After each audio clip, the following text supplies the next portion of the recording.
வன்னியர் என்றோர் இனமுண்டு, வள்ளல்கள் என்றே அவர்க்கோர் பெயருண்டு. துப்பாக்கியை கண்டு அஞ்சாத, சிறைவாசத்துக்கு நெஞ்சம் துஞ்சாத தியாகிகளை கொண்ட இனமே வன்னியகுல சத்திரியர் பேரினம். உலகுல சாதிக்கெல்லாம் வேந்தர் உபகுல வன்னியர் என அக்னி புராணத்தில் வியாசரால் சிறப்பிக்கப்பட்ட இனம். காவியம் படைத்த கம்பன் வாயார போற்றிய இனம்.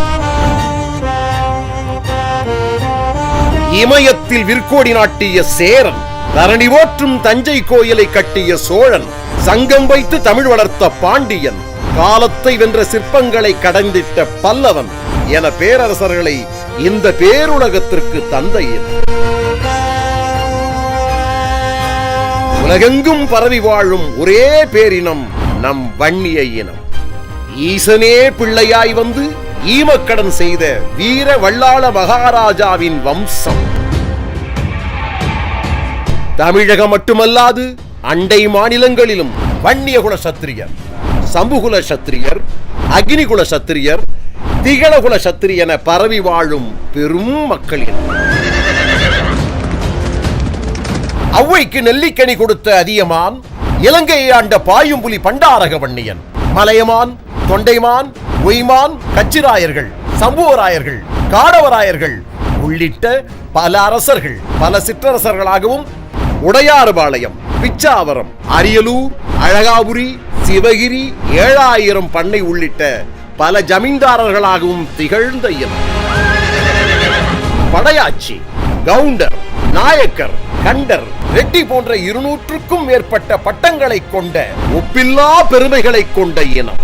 பாரத நாட்டையே ஆண்ட முகலாய பேரரசின் காலடி தடத்தை கூட தமிழக மண்ணிலே தடம் பதிக்க விடாமல் போரிட்டு நின்ற இனம் நம் வன்னியகுல சத்திரியர் இனம்.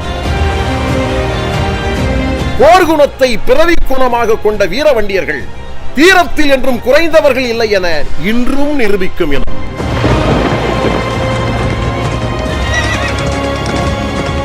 சுதந்திர போராட்டம், சமூக உரிமை போராட்டம், பொதுநல போராட்டம் என நெடிய போர்களை நடத்தி இன்றைக்கு சமூக நீதி போராட்டம் வரை தொடர்ந்து நடத்தி வரும் இனம்.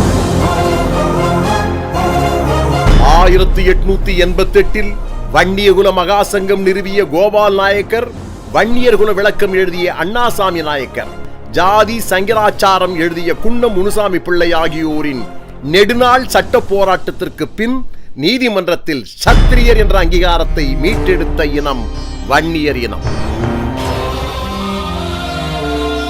படிப்பு வாசனை இல்லாமல் இருந்த மக்களுக்கு கல்வி கண் திறக்க வேண்டும் என்பதற்காக தங்கள் சொத்துக்களை கோடி கோடியாய் கொட்டி கொடுத்த தாராள வள்ளல்களை ஏராளமாய் கொண்ட இனம் வன்னிய இனம். தனக்கு மிஞ்சிதான் தானமும் தர்மமும் என்பதை பொய்யாக்கி தன் சொத்துக்கள் அனைத்தையும் சமுதாய மக்களின் கல்வி சேவைக்காக உயிரெழுதி வைத்த ஆரநேரி கோவிந்த நாயக்கர் தொடங்கி செங்கல்வராய நாயக்கர் வரை மிக நீளமானது அந்த பட்டியல். அதில் முதன்மையானவர் ஆயிரங்காணி அளவந்தார் நாயக்கர். இறைப்பணியில் மூழ்கி போன ஆயிரங்காணி அளவந்தார் நாயக்கர் சென்னை புதுவையை இணைக்கும் கிழக்கு கடற்கரை சாலையில் இருந்த தனது 1300 ஏக்கர் நிலத்தை பெருமாள் கோயில்களின் சேவைக்காக உயில் எழுதி வைத்தார். செல்வந்தராய் பிறந்து கோமானாய் வளர்ந்தாலும் தம் இன மக்களின் நிலை கண்டு வெதும்பி பஞ்ச நிவாரண முகாம், கஞ்சி தொட்டி முகாம் என ஆரம்பித்து பின்னர் உணவு, உடை, அத்தியாவசிய பொருட்கள் என மக்களுக்கு வாரி வழங்கிய வள்ளல் பி.டி. லீ செங்கல்வராய நாயக்கர்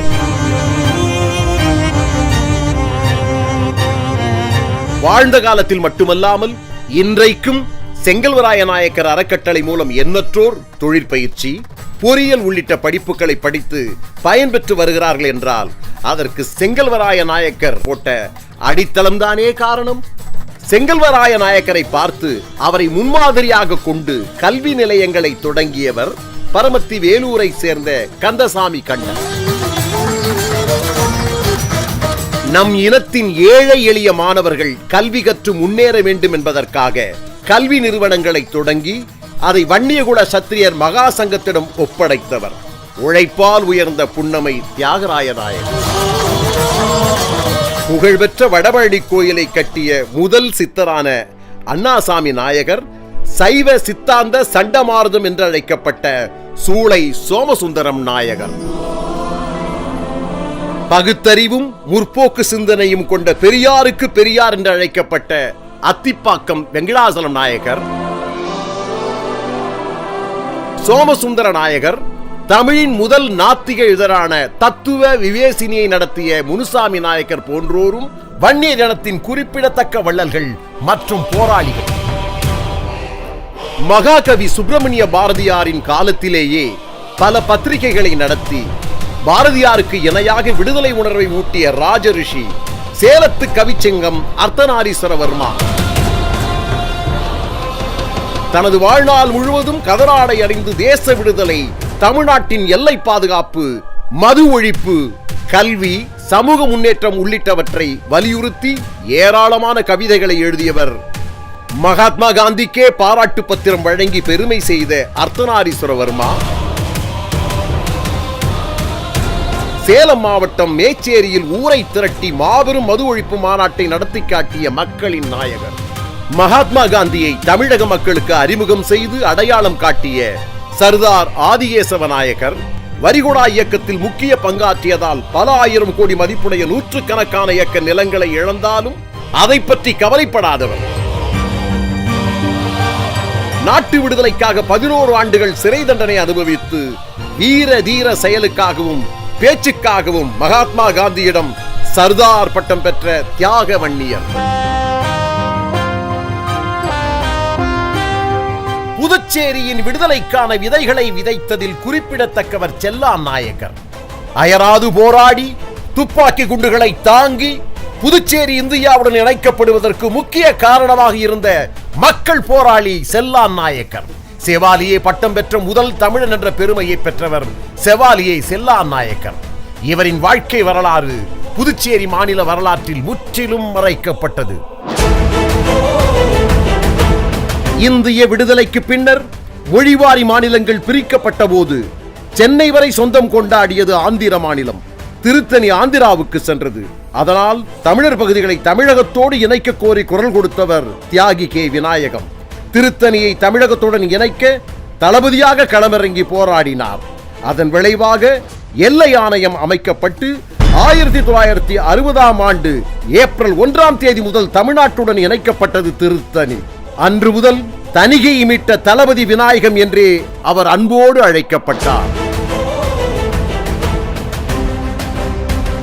மகாத்மா காந்தியின் உலகம் போற்றும் சத்தியாகிரக போராட்ட முறை உருப்பெற்றது தென்னாப்பிரிக்காவில்தான். தென்னாப்பிரிக்காவில் சுமார் 8 ஆண்டுகள் நடைபெற்ற சத்தியாகிரக போராட்டத்தில் மகாத்மா காந்தியின் வழி நடந்து சிறை சென்று உயிர் துறந்தவர்கள் ஒருவர் மயிலாடுதுறையை பூர்வீகமாக கொண்ட சாமி நாகப்பன் படையாச்சி. சத்தியாகிரக போராட்டத்தில் பங்கேற்றதால் கைது செய்யப்பட்ட நாகப்பன் படையாச்சி தண்டத்தொகையை கட்டாமல் சிறை தண்டனையை ஏற்பதே சத்தியாகிரக போராட்டம் என்பதால் சிறைக்கு சென்றார். சிறையில் கடுங்குளிரில் கொடுமைப்படுத்தப்பட்டு குற்றுயிராக வெளியில் வந்து ஒரே வாரத்தில் மரணத்தை தழுவினார். அப்பொழுது நாகப்பன் படையாச்சியின் வயது வெறும் 18 தான். சத்தியாகிரக போராட்டத்தில் பங்கேற்று வீரமரணம் அடைந்த முதல் தியாகி நாகப்பன் படையாச்சி என்ற பெருமையை பெற்றார்.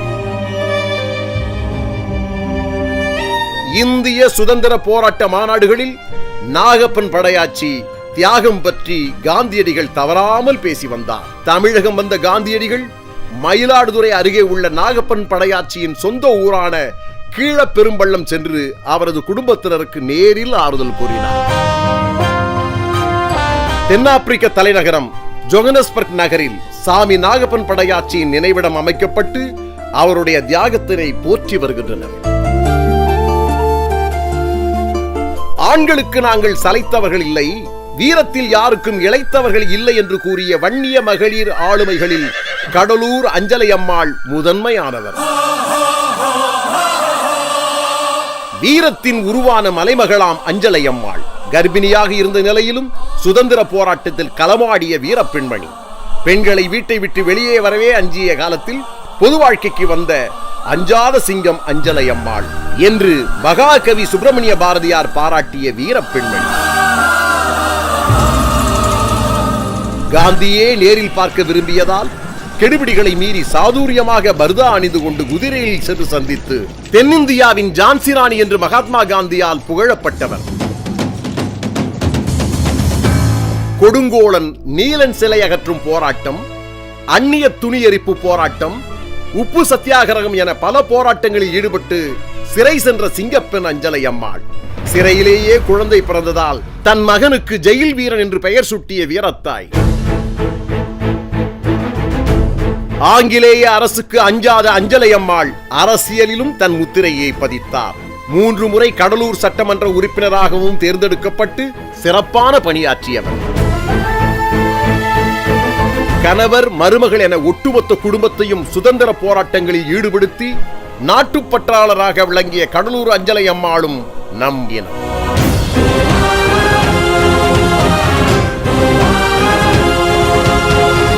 தனது சொத்துக்கள் அனைத்தையும் கல்வி நிலையங்களுக்கு கொடையளித்த வள்ளல் சரஸ்வதி தனகோடி அம்மாளும் நம் இனத்தை சேர்ந்தவரே.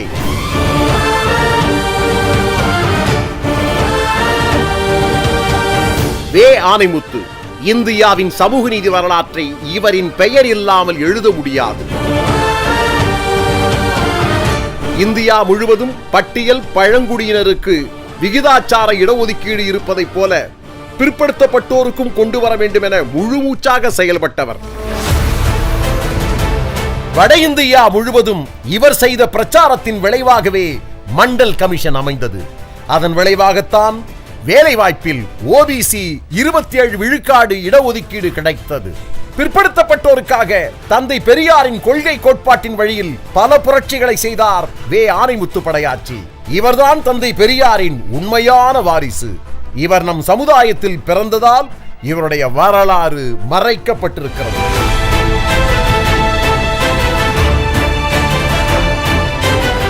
இவர்கள் மட்டுமல்ல, கா. ஆறுமுக நாயகர், கோ. பலபத்திர நாயகர், வி. குருசாமி நாயகர், உலகநாத நாயகர், ராஜகோபால் பூபதி நாயகர், லட்சுமண சுவாமி வர்மா, SP ராஜாபதர் நாயகர், சே. ராஜநாயகர், முதலாம் தனகோட்டி முதலியார், சீனி வெங்கடாசாமி நாயகர், சு. சோமசுந்தர நாயகர், தீபை சதாசிவம் பண்டாரத்தார் போன்ற இன்னும் பல வள்ளல்கள், தியாகிகள், அறிஞர்கள், தலைவர்கள் வன்னிய பேரினத்தில் உண்டு. அவர்கள் அனைவருமே அக்னியை போல சுடர்விட்டு பிரகாசித்தவர்கள்தான். இத்தகைய மேன்மை மிகுந்த நம் வன்னியர் இனம் காலப்போக்கில் பெருமைகளையும் உரிமைகளையும் இழந்து தடுமாறிய பொழுது சிதறி கிடந்த அத்துணை வன்னியர்களையும் ஒன்றிணைத்தவர் நமது மருத்துவர் ஐயா.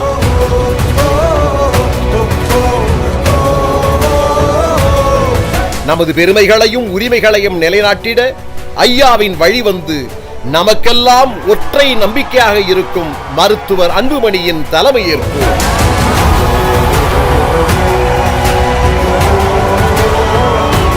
ஒன்றுபடுவோம், வன்னியர்களின் உரிமையை வென்றெடுப்போம்.